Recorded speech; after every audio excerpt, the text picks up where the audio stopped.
और मैथ्स में मेरे 95 मार्क्स आए 12th के बोर्ड्स में। इतना सब कुछ होने के बाद उसमें खैर सिलेक्शन नहीं हुआ मेरा, मतलब मीडियोकर था मैं, above mediocre above average student रहा शुरू से ही। सो 2-3 महीने तो मेरे भाई इसी डर में निकल गए, तो मैं फॉर्म फिल कर ही नहीं पा रहा था बैंकिंग एग्जाम्स के। उसकी वजह से क्या हुआ, मेरे अंदर इतनी फ्रस्ट्रेशन सी आ गई, क्योंकि इतनी बात तो मुझे मालूम थी कि यार जब एक ही मार्क्स से रह रहे हैं, 3-4 मार्क्स से ही रह रहे हैं, तो तैयारी तो अच्छी है। फाइनल रिजल्ट जब आया तो लिखा रहा था we are glad to inform you that भाई मैं जो भी चाहे वो कर सकता हूँ अगर मैं उस चीज़ पे फोकस्ड रहूँ, उस पर मेहनत करूँ।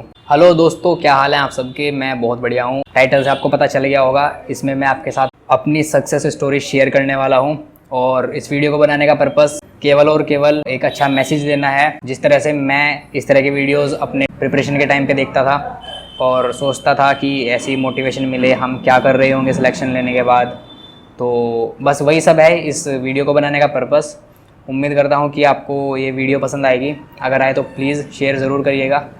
जो लोग मुझे नहीं जानते, मैं ऋतिक गहलोत, IBPS PO मैंने फर्स्ट अटैम्प्ट में क्वालिफाई किया था, उसकी आज मैं पूरी जर्नी आपके साथ शेयर करने वाला हूँ।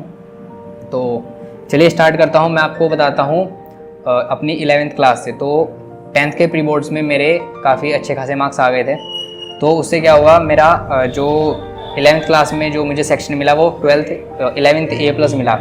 और उस क्लास में सारे के सारे लगभग सारे टॉपर स्टूडेंट्स थे एकदम। और मैं तो मतलब मीडियोकर था मैं, above mediocre above average student रहा शुरू से ही। तो उस वाले सेक्शन में मुझे डाला गया और स्टार्टिंग में तो काफ़ी डर लग रहा था कि भाई कैसे कॉम्पीट कर पाऊँगा, सारे के सारे स्टूडेंट्स ऐसे हैं। 2-3 महीने तो मेरे भाई इसी डर में निकल गए, लेकिन फिर धीरे धीरे रियलाइज़ हुआ कि इतना भी कुछ मुश्किल नहीं है। अगर मैं भी मेहनत करूंगा तो उनके लेवल तक ना पहुंच पाऊं, लेकिन अभी जो मेरा लेवल है कम से कम उससे तो ऊपर उठ ही जाऊंगा। तो मैंने उसी सेक्शन में रह के कंटिन्यू किया स्टडीज़ करना। और उस टाइम पे मुझे एक चीज़ रियलाइज़ हुई कि IIT का बहुत ज़्यादा क्रेज़ होता था, खासकर जिस सेक्शन में मैं था उसमें। तो काफ़ी हार्ड मेंटलिटी वाले स्टूडेंट्स थे मेरे साथ, जो एक स्पेसिफिक जगह पे कोचिंग कर रहे थे, ट्यूशन्स पढ़ रहे थे, लेकिन भाई उनसे NCERT के क्वेश्चंस भी सोल्व नहीं कर पाते थे वो। उनको FAs में जो फॉर्मेटिव असेसमेंट टेस्ट होते थे उसमें इंटीग्रेशन के क्वेश्चंस मैं सोल्व करवा रहा होता था उनको, क्योंकि मेरा स्टार्टिंग से यही रहा है कि एटलीस्ट हार्ड मेंटलिटी को तो फॉलो नहीं करना है भाई। खैर 11th क्लास हुई, फिर 12th क्लास हुई। 12th क्लास में मेरे साथ सबसे अच्छी बात क्या हुई कि मैंने बहुत मेहनत से पढ़ाई की और मार्क्स ऐसे ही आए मीडियोकर से, एवरेज से 83.6 के आसपास परसेंटेज थी मेरी। और अच्छी बात मुझे सबसे अपने लिए क्या लगी कि मैंने मैथ्स में खासकर बहुत ज़्यादा प्रैक्टिस की थी और मैथ्स में मेरे 95 मार्क्स आए 12th के बोर्ड्स में। और उस बात ने मेरे अंदर इतना कॉन्फिडेंस तो एटलीस्ट ला दिया कि भाई मैं जो भी चाहे वो कर सकता हूँ अगर मैं उस चीज़ पे फोकस्ड रहूँ, उस पर मेहनत करूँ। उसके बाद क्योंकि गाइडेंस इतनी ज़्यादा नहीं मिली थी, 11th-12th तक भी इनफैक्ट मुझे पता नहीं था कि क्या क्या मेरे लिए ऑप्शंस अवेलेबल हैं। केवल क्लास में एक बार एक टीचर ने हमारा एक ऐसा लेक्चर लिया था, एक ऐसी क्लास ली थी जिसमें उन्होंने अलग अलग ऑप्शंस के बारे में बताया था कि अगर BTech नहीं भी है तो उसके अलावा भी बहुत सारे ऑप्शंस हैं।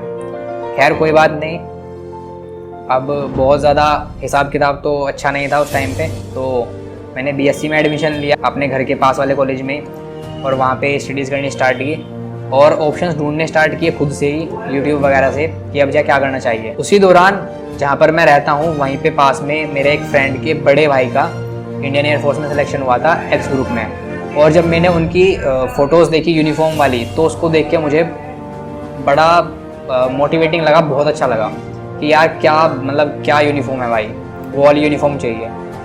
तो उस तरह से करके मैंने क्या किया, उस वाली एग्ज़ाम के लिए प्रिपेयर करना स्टार्ट किया। वो जो भैया थे उनकी भी हाइट बहुत ज़्यादा नहीं थी, मेरी भी हाइट बहुत ज़्यादा नहीं है, तो मैंने उस एग्ज़ाम के लिए प्रिपेयर करना स्टार्ट किया। अब तो अग्निवीर आ गया है, पहले XY ग्रुप का एग्ज़ाम होता था, 12th बेसिस पे होता था। तो मैं उसकी बुक ले आया, पढ़ाई स्टार्ट कर दी उसी बुक से और धीरे धीरे थोड़ा फिजिकल भी अपना स्टार्ट कर दिया। XY ग्रुप का फॉर्म फिल किया, उसका एग्ज़ाम थोड़ा 1-2 महीने पोस्टपोन हो गया, तो मैंने उसमें भी अपनी प्रैक्टिस ऑफ नहीं की। जो सेम प्रिपरेशन कर रखी थी मैंने वो पूरी की पूरी सेकेंड टाइम रिवाइज़ कर दी। उसके बाद मैं वो एग्ज़ाम दे के आया, जो रिटन टेस्ट होता है, मतलब ऑनलाइन एग्ज़ाम जो होता है कंप्यूटर बेस्ड टेस्ट, वो क्लियर हो गया। फिर उसके बाद जो उसमें सेकंड फेज़ होता है, उसमें होता है हमारा physical fitness test, situation reaction test, document verification और ग्रुप डिस्कशन। ये 4 फेज़, ये चारों एग्ज़ाम एक ही दिन में होते थे। वो सब किया, वो भी खैर क्लियर हो गया। लेकिन फिर जब थर्ड फेज़ आया उसमें मेडिकल टेस्ट का, तो उसमें मेडिकल टेस्ट में क्या होता है, या तो ग्रीन कार्ड दे देते हैं जो बिल्कुल फिट हैं उनका सिलेक्शन पक्का, बस उसके बाद एक फाइनल मेरिट लिस्ट आनी बाकी होती है। और जो लोग मेडिकल बिल्कुल फिट नहीं होते उनको रेड कार्ड दे देते हैं, उन पे लिख के कि आपके अंदर क्या क्या कमियां हैं मेडिकली, उनको आप ठीक करा के लाइए। री मेडिकल का ऑप्शन उसमें मिलता है। लोगों के उस रेड कार्ड में 3-3, 4-4 कमियां थी कि आपका बीपी है, ये है, वो है, नाक की हड्डी बड़ी हुई है, पता नहीं क्या क्या। मेरे शरीर में मेडिकली केवल एक ही कमी थी कि आपको मालूम है मैं चश्मा लगाता हूँ, तो उस चश्मे की वजह से सब स्टैंडर्ड विजन बहुत हाई, ऐसा उन्होंने रेड कार्ड पे लिखा। और उसमें री मेडिकल में अपीयर हुआ, बहुत सारे चालान किससे फीस भरी, एप्लीकेशन फॉर्म फिल किया, इतना सब कुछ होने के बाद उसमें खैर सिलेक्शन नहीं हुआ मेरा। तो ये करते करते मेरा सेकेंड ईयर का लगभग हाफ जो है वो जा चुका था इस वाली प्रोसेस में, इंडियन एयरफोर्स वाली। फिर उसके बाद क्योंकि मैं बीएससी कर रहा था तो कॉलेज में पता लगा कि एक आईआईटी जैम का एग्ज़ाम होता है, अगर उसको कर लेते हैं तो मास्टर्स करने का मौका मिलता है आईआईटी से। तो उसके लिए सोचना शुरू किया, लेकिन क्योंकि अब यहाँ तक आते आते मेरी फिज़िकल में यानी कि फ़िटनेस में काफ़ी इंटरेस्ट बढ़ गया था मेरा। तो मैंने क्या किया, आईआईटी जैम की प्रिपरेशन करना को मैंने अपना पोस्टपोन कर दिया और एक जिम ज्वाइन कर लिया। और जिम में मैंने क्या किया, जिम में मैंने जॉब की 2-3 महीने के लिए। और उस दौरान क्या हो गया, मेरी जो फिज़िक थी वो भी ठीक ठाक हो गई थी। तो आईआईटी जैम का फिर वहाँ से मैंने कैंसिल कर दिया। फिर उसके बाद और ऑप्शन सर्च करने स्टार्ट किए। 12th बेस पे जितने एग्ज़ाम होते थे वो तो दे ही रहे थे, लेकिन बिना प्रॉपर प्रिपरेशन के कहाँ ही सिलेक्शन होता है। एक एग्ज़ाम को इतना पास तक मैंने देख लिया था, इतने सारे सिलेक्शन प्रोसीजर उसके देख लिए थे कि एंड टाइम पे आकर केवल मैं रहा था। तो अभी मेरा कॉन्फिडेंस और अप था। तो अब मैंने सोचा कि मैं और जैसे ऑप्शन सर्च कर रहा था, या तो मैं आईएएस के लिए जाऊँ, यूपीएससी के लिए, या फिर कैट के एग्ज़ाम के लिए। तो मेरे को बस पता नहीं क्यों लग रहा था कि मुझे कैट एग्ज़ाम के लिए जाना चाहिए। लेकिन कैट एग्ज़ाम का जो सारा फिर हिसाब किताब था वो बहुत ज़्यादा था। एजुकेशन लोन लेके उसमें पढ़ाई करनी पड़ती, इतना सब कुछ करना पड़ता। और फिर तो उसके लिए मतलब सिचुएशंस नहीं बन पाई कि मैं कैट के एग्ज़ाम के लिए प्रिपेयर करूं। लेकिन उसी दौरान मुझे पता लगा कि जो कैट का एग्ज़ाम है और जो बैंकिंग एग्ज़ाम्स का सिलेबस है वो काफ़ी सिमिलर सा है, खासकर रीडिंग कॉम्प्रिहेंशन और डेटा इंटरप्रिटेशन वाले जो टॉपिक्स थे वो सब काफ़ी सिमिलर हैं। तो मैंने सोचा कि चलो तैयारी करना स्टार्ट करते हैं, एमबीए बाद में भी हो जाएगी, लेकिन बैंक एग्ज़ाम को पहले जल्दी से जल्दी क्वालिफाई करते हैं और एक जॉब लेते हैं। सो थर्ड ईयर जब आने वाला था, 2020 में हमारे फाइनल एग्ज़ाम्स होने थे। 2019 के दिसंबर में 2020 के स्टार्टिंग में मैंने एक कोचिंग ज्वाइन कर ली अपने शहर की, और महिंद्रा इंस्टीट्यूट, जिसका यूट्यूब चैनल है मार्स अकेडमी के नाम से, उसको आप देख सकते हैं, उसका लिंक मैं डिस्क्रिप्शन में दूंगा। तो वहाँ पर मुझे मयंक तोमर सर मिले, वहाँ पर वो मैंने कोचिंग ज्वाइन कर ली थी। उसके बाद फिर लॉकडाउन आ गया, तो लॉकडाउन में तो कुछ भी नहीं हो पाया, बस मैं फाइनल ईयर के एग्ज़ाम्स की तैयारी करता रहा, थोड़ी बहुत जो है बैंकिंग पढ़ता रहा।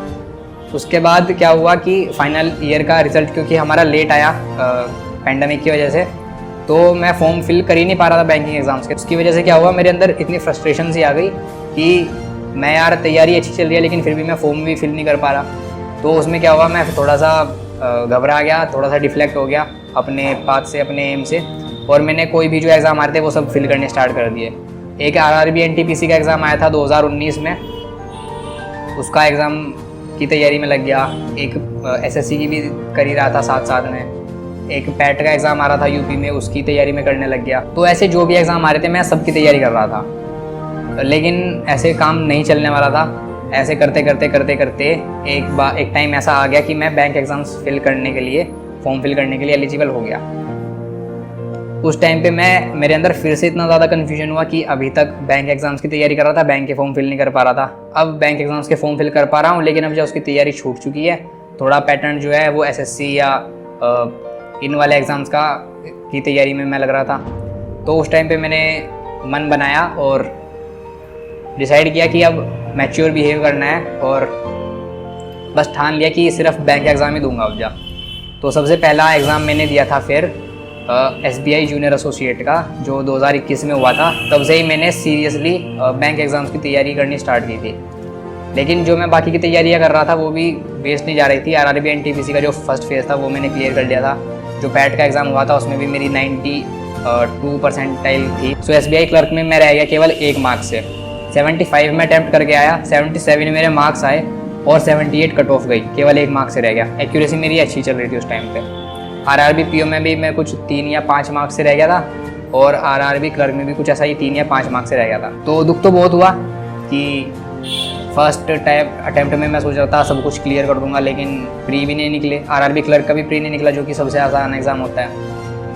खैर थोड़ी सी और हिम्मत जुटाई, क्योंकि इतनी बात तो मुझे मालूम थी कि यार जब 1 ही मार्क्स से रह रहे हैं, 3-4 मार्क्स से ही रह रहे हैं, तो तैयारी तो अच्छी है, बस कुछ छोटी सी कमी और बाकी है, उसको अगर मैं और ओवरकम कर लूँ तो प्री क्लियर है। मैंने अपनी तैयारी कंटिन्यू रखी। उसके बाद थोड़ा सा गैप आया। ये 3 एग्जाम्स जो मैंने बताया ये साथ साथ से आए थे, एक साथ से ही आए थे। उसके बाद फिर आने शुरू हुए SBI PO, IBPS PO और IBPS क्लर्क। ये 3 एग्ज़ाम लगभग साथ साथ में आए। तो सबसे पहला जो मैंने एग्ज़ाम क्वालिफाई किया वो क्या था, SBI PO का प्री। फिर उसके बाद IBPS PO में तो मेरा फाइनल सिलेक्शन ही हो गया था, आपको मालूम है। और IBPS क्लर्क का मेरा प्री भी क्वालिफाई नहीं हो पाया था। उसमें वो नॉर्मलाइजेशन वाला कुछ मालूम नहीं क्या हो गया था, हमारी जो शिफ्ट थी वो आसान आ गई थी, नॉर्मलाइज हो गए, मार्क्स कम हो गए, ऐसा कुछ। सो कोई बात नहीं, जब फाइनल सिलेक्शन PO में हो गया तो क्लर्क का एग्ज़ाम करके क्या करना। तो SBI PO मैंने प्री क्वालिफाई किया, उसका मेंस देने गया। उसका मेंस मेरी एक्सपेक्टेशंस के अकॉर्डिंग नहीं गया। मैथ्स में खासकर मैं केवल 5 अटैम्प्ट कर पाया 45 मिनट्स में, जो मेरे लिए इतना ज़्यादा शॉकिंग था कि बस मैं अब्जॉर्व भी नहीं कर पा रहा था वो बात कि ये ऐसा कैसे हो गया। तब लगा कि बस एक स्टेप और बाकी है, थोड़ी सी और मेहनत कर ली तो भाई अब क्लियर है मामला सब कुछ। तो फिर मैंने क्या किया, घर से पढ़ाई छोड़ी और लाइब्रेरी ज्वाइन की, क्योंकि इतना समझ आ गया था कि जब 5 ही क्वेश्चन अटैम्प्ट कर पा रहे हैं केवल 45 मिनट्स में, तो भाई घर की पढ़ाई से तो काम नहीं चलने वाला। तो फिर मैंने लाइब्रेरी ज्वाइन की। लाइब्रेरी में लगभग 3 से 4 महीने में टाइम दिया रोज़, 3-4 घंटे से शुरुआत की, 5-6 घंटे 7-8 घंटे तक लेके गया और बस फिर रिज़ल्ट आते चले गए। IBPS PO में फाइनल सिलेक्शन हो गया।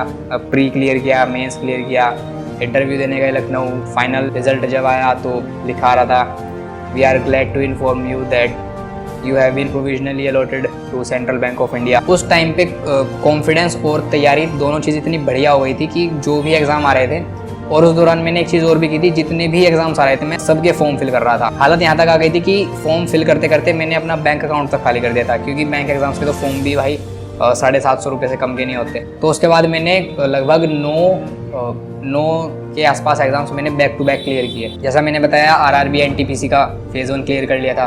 फिर पैट हुआ था, उसमें 92 परसेंटाइल थे। उसके बाद SBI PO का प्री क्लियर हुआ था। IBPS PO में फाइनल सिलेक्शन हो गया था। फिर उसके बाद ESIC के 2 एग्ज़ाम्स आए थे, MTS और UDC के, उन दोनों के प्री क्वालिफाई हो गए थे। मेंस बहुत दूर आए थे, इसलिए मैं देने नहीं गया था, क्योंकि उस टाइम तक IBPS PO में सिलेक्शन हो चुका था। उसके अलावा नैनीताल बैंक के PO और क्लर्क का एग्ज़ाम था। PO वाले एग्ज़ाम में मेरे साथ एक बहुत फ़नी इंसिडेंट हुई कि उसका जब मैथ्स का सेक्शन आया तो मेरी नेचर स्कूल आ गई और मैं कंसंट्रेट ही नहीं कर पाया एग्ज़ाम पे। तो उसमें PO में मैं कुछ 2 या 3 मार्क्स से रह गया था, लेकिन क्लर्क में सिलेक्शन हो गया था। उसके अलावा एक नेशनल हाउसिंग बैंक का एग्ज़ाम हुआ था, जिसके इंटरव्यू की वीडियो मैंने अपने चैनल पे डाल रखी है, वो भी आप चेकआउट कर सकते हैं। उसका भी एग्ज़ाम क्लियर हो गया था। उसमें केवल 16 वैकेंसीज थी, तो प्री क्लियर करना उसका भी भाई मेरे लिए तो बड़ी बात थी। लेकिन उसमें फाइनल सिलेक्शन नहीं हो पाया था, क्योंकि इंटरव्यू मेरा उस लेवल का नहीं गया था। और उसमें एक बात ये भी थी कि थोड़ी प्रेफरेंस थी उनको जो जिनके पास कुछ एक्सपीरियंस है जॉब का। और उसके अलावा फिर RBI असिस्टेंट भी आया। अब RBI असिस्टेंट का प्री तो क्लियर हो गया था, लेकिन मुझे इस कन्फ्यूजन में था कि RBI असिस्टेंट ज्वाइन करूँ या फिर IBPS PO। तो मन बना लिया था कि ऑफिसर लेवल का ही कुछ कैडर ज्वाइन करेंगे, क्योंकि उसमें वही थी मन में बात कि कुछ बड़े लेवल तक जाना है। तो वो कोई भी ऑर्गेनाइजेशन ज्वाइन करो, वो ऑफिसर लेवल पे अगर हम ज्वाइन करते हैं तभी हो पाएगा। और जिन मेंटर्स को, जिन टीचर्स को मैं फॉलो करता था, वो भी उनसे भी गाइडेंस में मुझे उन्होंने यही बताया कि एज अ ऑफिसर ही ज्वाइन करना चाहिए। इस तरह से जर्नी जहाँ मेरी स्टार्ट हुई, पहले इंडियन एयरफोर्स में, फिर थोड़ा फिटनेस में मैंने अपना हाथ आजमाया, फिर उसके बाद बैंकिंग एग्ज़ाम्स देने शुरू किए। बीच में थोड़ा सा डगमगा भी गया था कि फॉर्म नहीं फिल कर पा रहा। तो बस यही है कि अपने ऊपर आप काम करते रहिए, अपने आप के लिए टाइम निकालिए, देखिए आपके अंदर क्या वो कमियां हैं जो आपको आपका एम अचीव करने से रोक रही हैं, और उन्हीं कमियों को दूर करते चलिए। मैंने भी अपनी पूरी प्रिपरेशन ऐसे ही की और आज मैं फर्स्ट अटैम्प्ट में IBPS PO क्लियर कर लिया। अब मेरे आगे के प्लान्स तो मैं अभी नहीं बताने वाला। सो इस वीडियो को यहीं पे ख़त्म करते हैं। उम्मीद करता हूँ आप लोगों को थोड़ी मोटिवेशन मिली होगी। So thank you so much for watching this video. अब आपसे नेक्स्ट वीडियो में जल्दी मुलाकात होगी एक अच्छे बढ़िया नए टॉपिक के साथ। तब तक के लिए बाय बाय। किन्ने पिछे लाए तो किन्ने चाड़े।